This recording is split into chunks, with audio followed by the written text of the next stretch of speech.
नमस्ते प्रणाम, मेरे यूट्यूब चैनल पे आप लोग का स्वागत है। और देखिए एक नाच गीत सुना रहे हैं हम लोग। बहुत सुंदर गीत है, बहुत बढ़िया गीत है, नाच गीत है, झूमर नाच गीत है। झूमर नाच गीत है।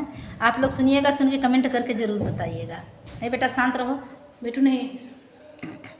अरे तोहार गोरी कजरा, तोहार गोरी कजरा, बड़ा निकला गए तोहार गोरी कजरा, बड़ा निकला गए तोहार गोरी कजरा, बड़ा निकला गए तोहार गोरी कजरा, तोहार गोरी कजरा, बड़ा निकला गए तोहार गोरी कजरा, बड़ा निकला गए तोहार गोरी कजरा, बड़ा निकला गए। सुंदर सुशील तोहरी सूरतिया, सुंदर सुशील गोरी तोहरी सूरतिया, बड़ा निकला गए तोहार मीठी मीठी बतिया, बड़ा निकला गए तोहार मीठी मीठी बतिया।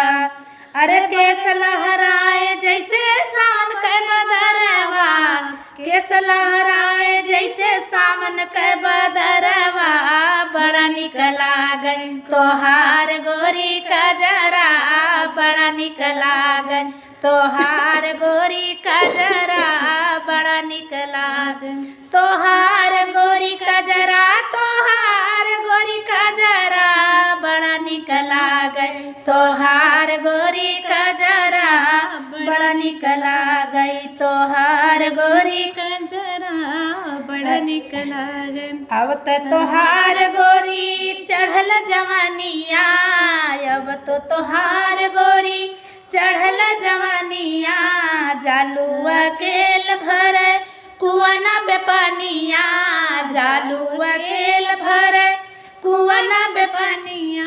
अरे मिल जई है सैया उतार दई है नखरा, मिल जई है सैया उतार दई है नखरा, तोहार गोरी कजरा, बड़ा निकला गई तोहार गोरी कजरा, बड़ा निकला गई तोहार गोरी कजरा, तोहार गोरी कजरा, तोहार गोरी कजरा, बड़ा निकला गई तोहार गोरी कजरा, बड़ा निकला गई तोहार गोरी कजरा, बड़ा निकला गए। कैसा लगा हम लोग गाना? सुन के कमेंट में जरूर बताइएगा आप लोग। हाँ, छोटा छोटा गा रहे हैं ताकि आप लोग बोर ना हो, पर सुन ले पूरा।